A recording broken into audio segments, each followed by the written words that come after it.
like a Da Vinci Code meets Outlander with a reincarnation theme, you know, because it's got this epic love story where this couple, you know, is from a famous couple from history.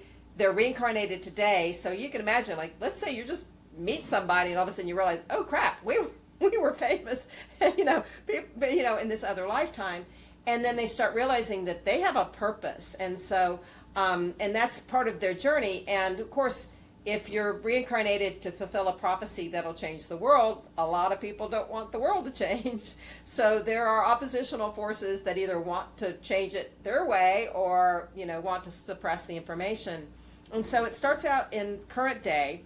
And then the first book goes back to a previous lifetime in 1930s Brazil as they're protecting a precious painting. And so, and then the second book, they go back to another lifetime in the 1500s.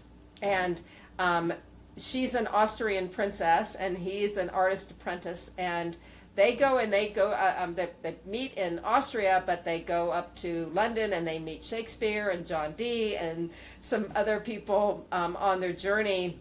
And that's when they're starting to really learn about this society that has this secret and has this prophecy. And she realizes, oh wait, they're brought back together because they were this famous couple.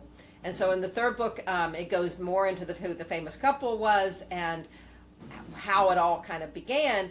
And then they're led on a Da Vinci Code type of mystery, like they have to find this clue and this clue and this clue to be able to fulfill that prophecy. So it's it was just so much fun to write, and I love the characters, you know. And you know, as I say in my story, The End, you're like, is the end ever the end if it's a reincarnation story, right? I mean, it could keep going forever.